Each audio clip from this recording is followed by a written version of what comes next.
Welcome to Insights into Insurance with Tom Sorensen of Americana Insurance Group. All information provided is educational in nature and not intended to be acted upon without first consulting the appropriately licensed professional. It's Insights into Insurance with Americana Insurance's Tom Sorensen on a Saturday morning. And Tom, good morning to you. Hey, good morning, Paul. How are you doing? I'm doing good. Now, it's unique because we had you bring in 1 week a whole bunch of fire tags. This week you brought in a library. Pretty much it does. Pretty much a tree, isn't it? Yeah. So sorry about that, but it's one of those things that I do. I just want you to know we only have 15 minutes, so we're gonna. I know, Paul.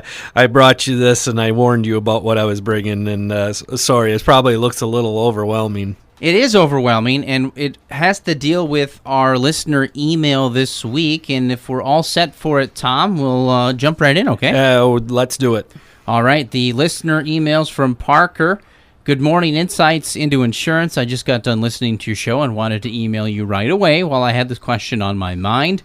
The question is this: why would anyone need to work with an agent instead of buying insurance online or over the phone? And I guess we could throw back in, we only have 15 minutes. That seems to be a popular line with some of those insurances. Yeah, exactly, 15 minutes. Well, first of all, my answer is, Parker, is, man, when you can see a face like this in person, no, that would probably scare you away, Parker, by the way. Great question, Parker.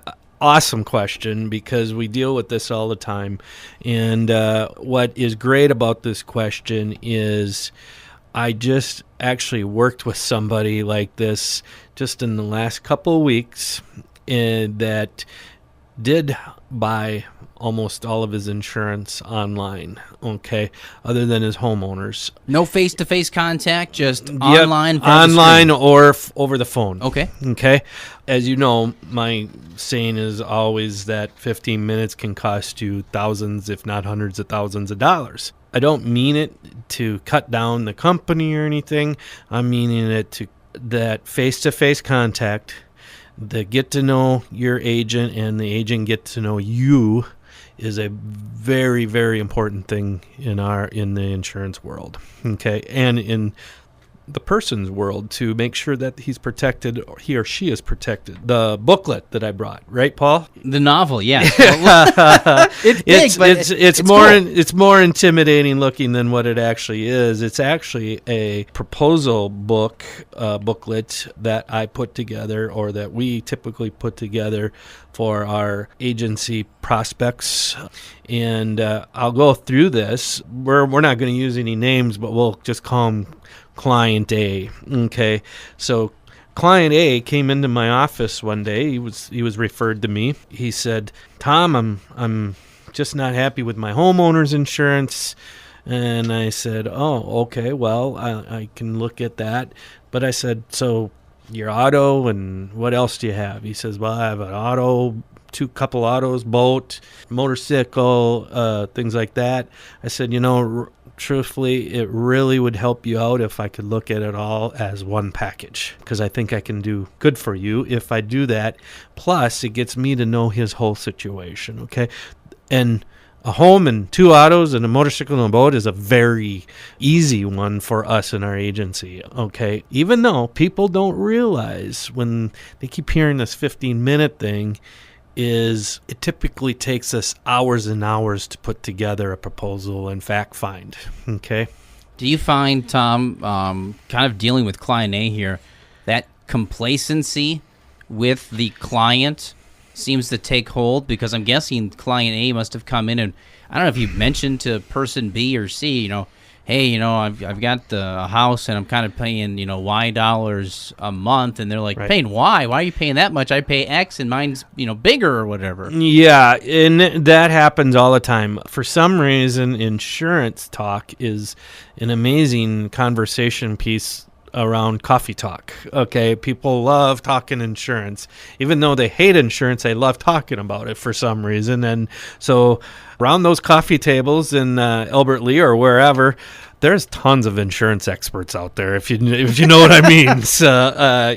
So let's get back to Client A here and just say client A came in to me. Okay, so the first thing is I got his declaration pages, is what we call them. Basically, it's his current coverages, and from his home, his auto insurance, his motorcycle insurance, his boat insurance.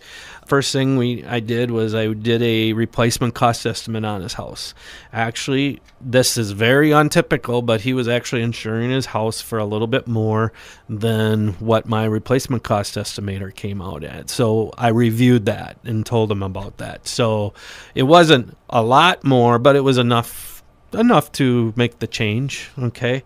That's very untypical. Usually it's the other way around. Sure. where we have to They have to up the coverage. We have to up the coverage, yeah. So then I looked through this, and as you can see, I do a comparison. So on the one side, I got what our coverages are, and on the other side, I have what their current coverages are, okay? And I have them listed right down the line with pictures of the house and some of the autos and the different coverages. Through the whole process, this individual was insuring his house, and he only had $300,000 worth of liability coverage on it, which I say only. A lot of times that's pretty typical, but I put him up to $500,000. Sure. Okay.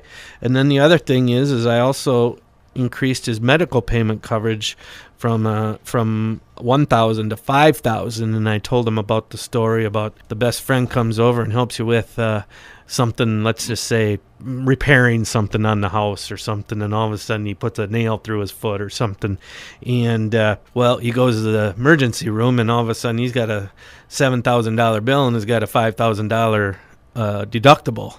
Well, I always call it best friend insurance, because that $5,000 worth of medical coverage can come over and cover that individual. Otherwise, he might say, hey, client A, I got this bill. Are you going to pay this?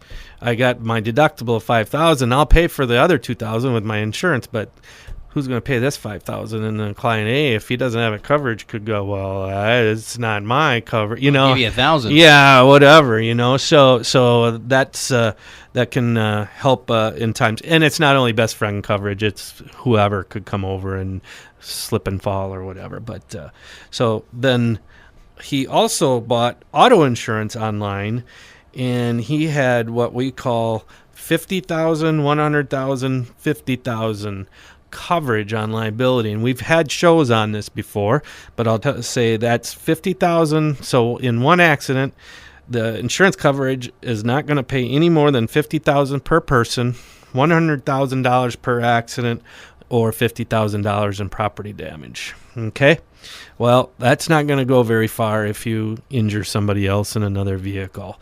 Again, I can talk worst case scenario, like you go and paralyze somebody, hit somebody and paralyze them.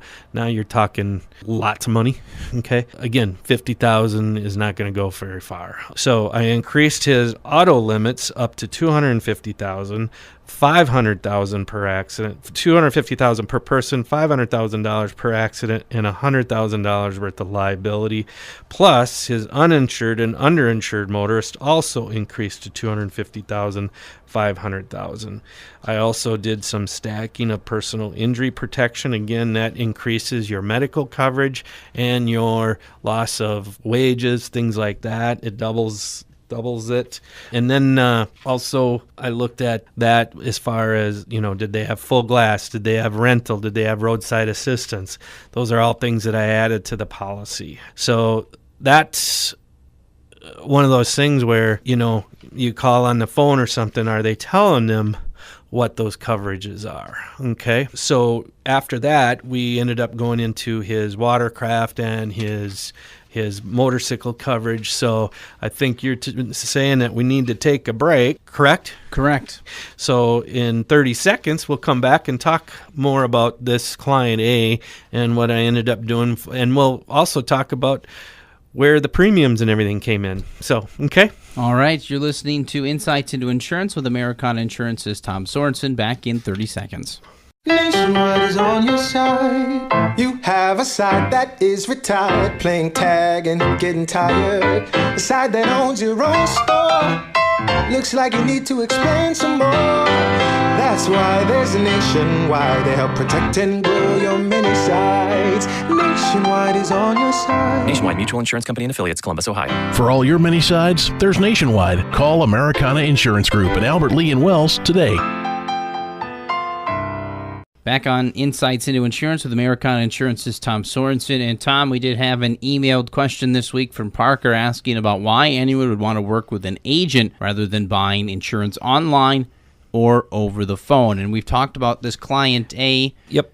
About the household and car, but he also had a motorcycle and a boat. Yeah, and again, the biggest factor right now as it sits is the coverages, okay? Example, client A basically said, Tom, I just went online and I picked the cheapest, or I talked to the individual over the phone and they gave me like two options. Well, I just took the cheapest. I figure insurance is insurance, and I said, have it, right? Yep. And I said to client A, I said, hey, I'm not trying to scold you because it looks like I am saying, hey, you need to do this. This is what you purchased is not very good. It's just that 95% of the people out there are probably thinking the same thing. Okay, so it's nothing against people aren't insurance experts. They don't sit and study it too often. Okay, and so that's our job. Okay, and the key is that you trust that agent that they're doing the best thing for you. So back to his watercraft and his motorcycle coverage, well, they both had very low liability limits also,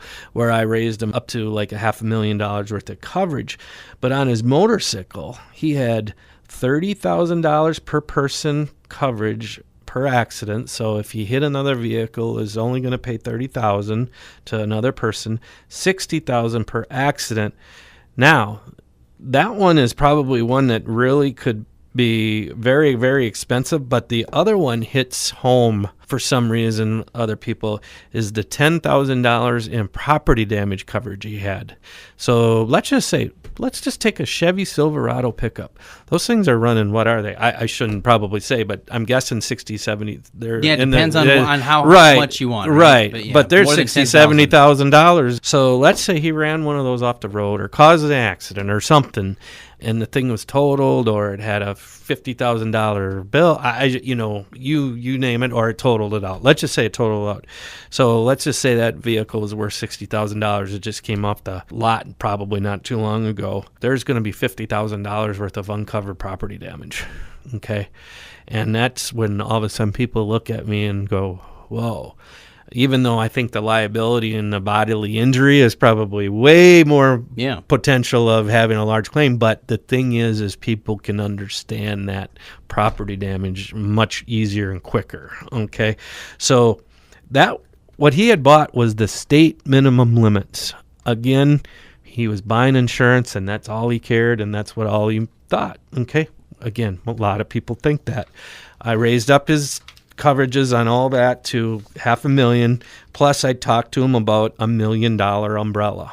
Okay, after me telling him and talking to him about what our liability limits and what our limits, I talked to him about an umbrella, which is another, you can buy it in $1 million increments over and above your underlying coverages. So over his homeowner's personal liability, his auto liability, his motorcycle liability, his watercraft liability, he's got another $1 million over and above that. That protects assets, that protects things, okay? Now, through this whole thing, Paul, what do you see? You're looking at the premium chart.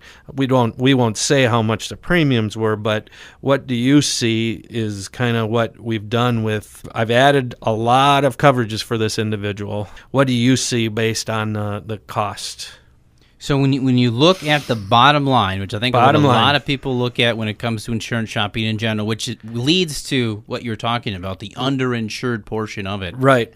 The difference is less than $100 difference between what he was paying and what he could be getting with Americana Insurance, with way more options added on to the menu, so to speak. Way more coverages. So that can be very typical what I just did, what's out there and what people don't realize. So him trying to go out there and buy piece by piece and buying the cheapest, he could have came to us a long time ago and got much more coverage for almost the same dollars. And so that's the other thing I want to tell him. And the other answer to Parker is wait till you have a claim when you buy it on the internet or over the phone. Not saying that you won't get taken care of, but what if you have an issue with a claim or something like that? Hey, we're here. People know where to find us. And, of course, if people have questions about insurance, maybe they're looking at one of these price comparisons that you put together for Client A, what's a good number? Our phone number is 507-377-2000. And if people would like to email you a question? They can email a question at insights@americanainsurance.com. And they can also check it out online to americanainsurance.com. Tom, thanks for the time. Hey, thanks, Paul. You've been listening to Insights into Insurance from Americana Insurance Group. All information provided is intended to be educational in nature. Before acting upon any information obtained during the Insights into Insurance radio show broadcast, consult an appropriately licensed professional.